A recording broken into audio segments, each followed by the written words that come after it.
आज का बाइबल का वचन मलाकी का ग्रंथ अध्याय 3 वचन 1 से 4, इब्रानियों के नाम पत्र अध्याय 2 वचन 14 से लेकर अध्याय 3 वचन 1 तक। और आज का सुसमाचार सन लूकास के अनुसार अध्याय 2 वचन 22 से 40। मलाकी का ग्रंथ अध्याय 3 वचन 1 से 4। प्रभु ईश्वर यह कहता है, देखो मैं अपना दूत भेजूंगा जिससे वह मेरे लिए मार्ग तैयार करे। वह प्रभु जिसे तुम खोजते हो अचानक अपने मंदिर आ जाएगा। देखो विधान का वह दूत जिसके लिए तुम तरसते हो आ रहा है। कौन उसके आगमन के दिन का सामना कर सकेगा? जब वह प्रकट होगा तो कौन टिकेगा? क्योंकि वह सुनार की आग और धोबी के खार के सदृश है।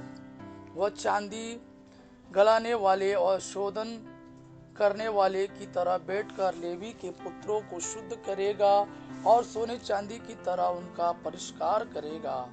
तब वे योग्य रीति से ईश्वर को भेंट चढ़ाएंगे और प्रभु ईश्वर प्राचीन काल की तरह यूदा और यरूशलेम की भेंट स्वीकार करेगा। आज का दूसरा वचन इब्रानियों के नाम पत्र अध्याय 2 वचन 14 से लेकर अध्याय 3 वचन 1 तक। परिवार के सभी सदस्यों का रक्त मांस एक ही होता है, इसलिए वह भी हमारी तरह मनुष्य बन गए, जिससे वह अपनी मृत्यु द्वारा मृत्यु पर अधिकार रखने वाले शैतान को परास्त करे और दास्ता में जीवन बिताने वाले मनुष्यों को मृत्यु के भय से मुक्त कर दे।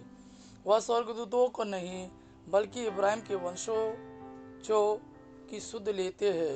इसलिए यह आवश्यक था कि वह सभी बातों में अपने भाइयों के सदृश बन जाए, जिससे वह ईश्वर संबंधी बातों में मनुष्यों के दयालु और ईमानदार प्रधान याजक के रूप में उनके पापों का प्रायश्चित कर सके।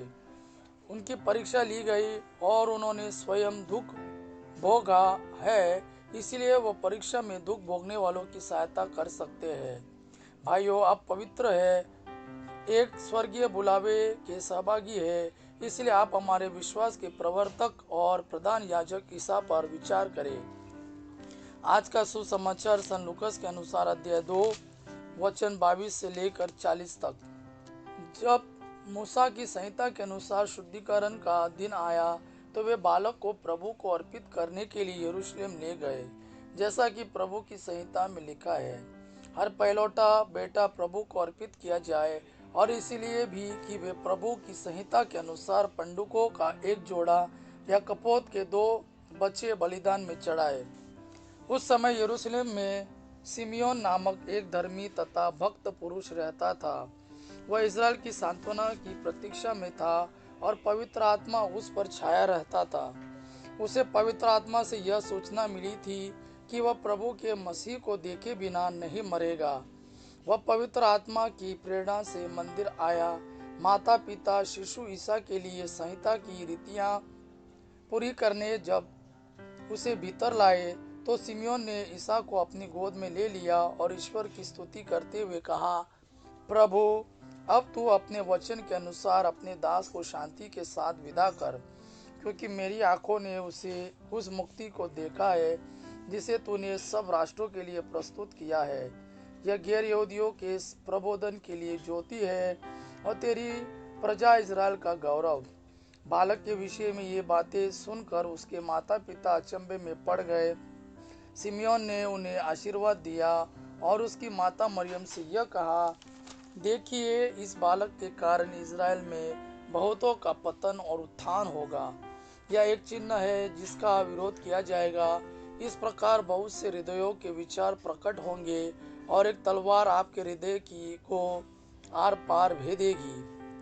अन्ना नामक एक नबिया थी जो असेर वंशी फनीवल की बेटी थी। वह बहुत बूढ़ी हो चली थी।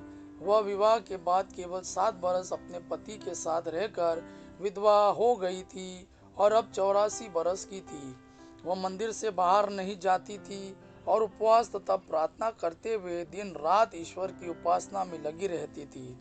वह उसी घड़ी आकर प्रभु की स्तुति करने और जो लोग यरूशलेम की मुक्ति की प्रतीक्षा में थे, वह उन सबों को उस बालक के विषय में बताने लगी। प्रभु की संहिता के अनुसार सब कुछ पूरा कर लेने के बाद वे गलीलिया अपनी नगरी नाजरेत लौट गए।